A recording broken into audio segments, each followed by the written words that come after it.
Lancez le logiciel. Au premier lancement, vous aurez ce panneau qui s'affichera décoché si vous ne voulez plus l'afficher. Vous aurez également le projet de démo qui s'ouvrira lors du premier lancement. Si vous voulez l'afficher par la suite, il suffira d'aller dans Aide, ouvrir le projet de démo, et ici pour afficher la photo de lancement.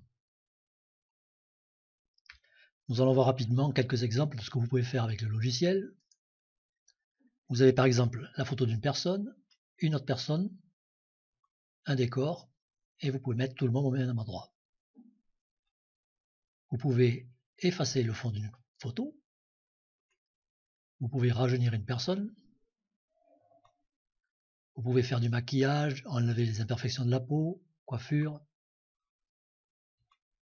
Vous pouvez transformer une photo en caricature. Et vous pouvez, par exemple, incruster les yeux d'une personne sur une autre.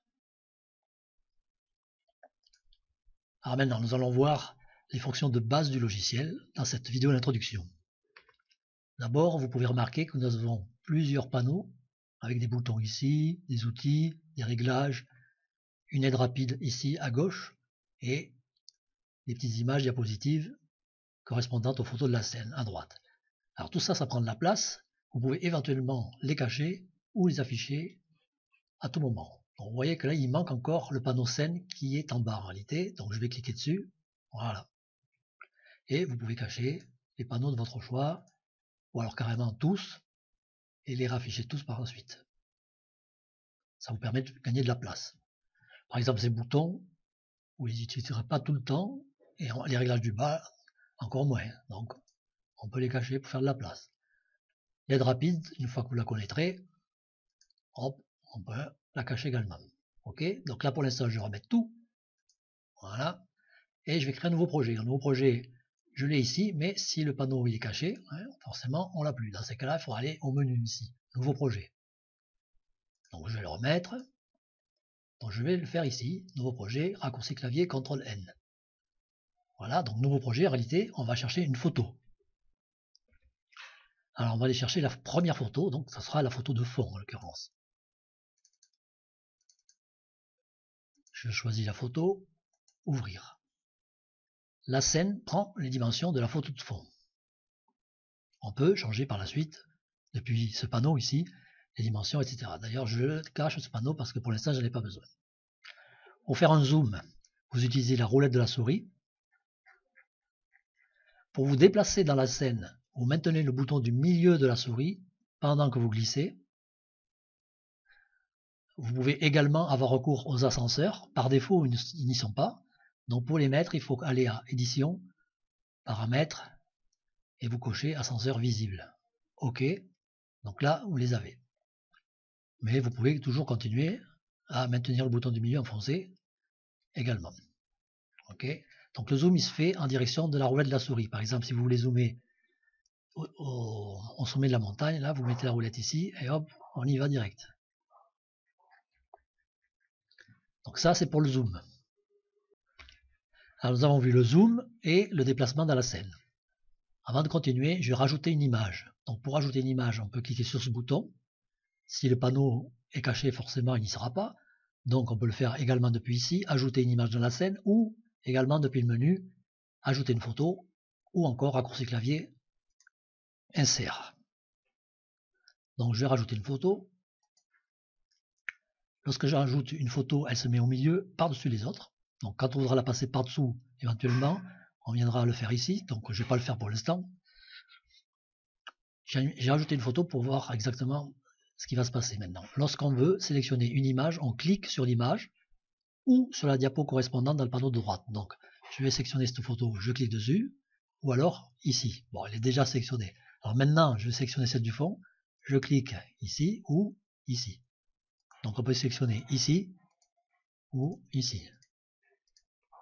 Pour déplacer une image, bon, il faut la sélectionner, donc on clique dessus, et sans relâcher le bouton, on glisse la souris.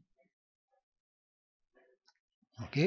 Donc cette photo, elle a un fond transparent. Si je clique sur le fond transparent, je vais aller sélectionner ce qu'il y a derrière. Donc je vais déplacer derrière. Si je veux sélectionner cette photo, même en cliquant sur le fond transparent, il faut que j'aille ici, Select Transparence. Dans ces cas-là, même si je clique sur la partie Transparence, je sélectionne la photo. Maintenant, je sélectionne en cliquant dessus avec la souris. Si je décoche cette case, je ne pourrai plus sélectionner les photos avec la souris. Je pourrai sélectionner que depuis ici. Par exemple, je sélectionne celle du fond. Je vais cliquer au-dessus. Eh bien, je continue avec celle du fond sélectionnée parce que cette case est décochée.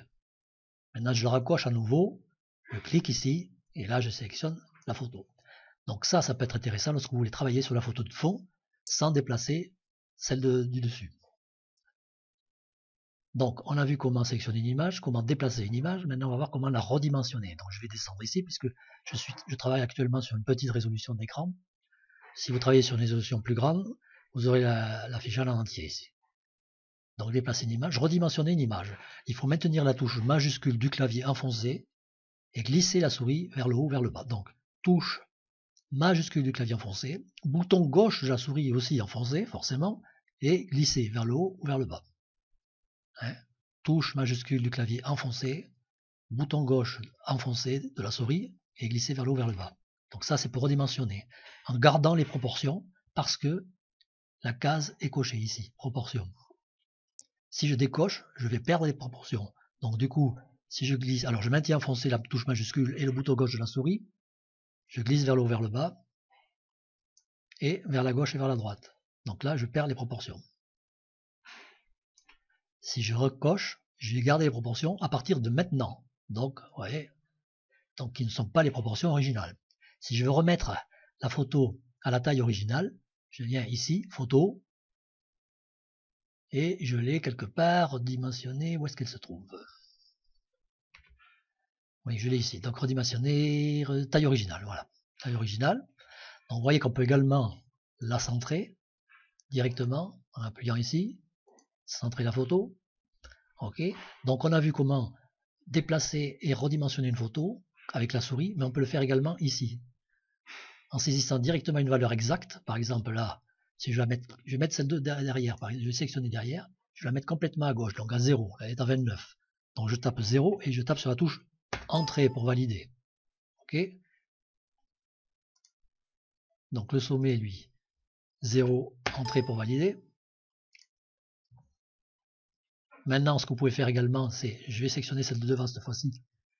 Vous pouvez cliquer sur le champ, maintenir le bouton gauche enfoncé et glisser vers le haut et vers le bas.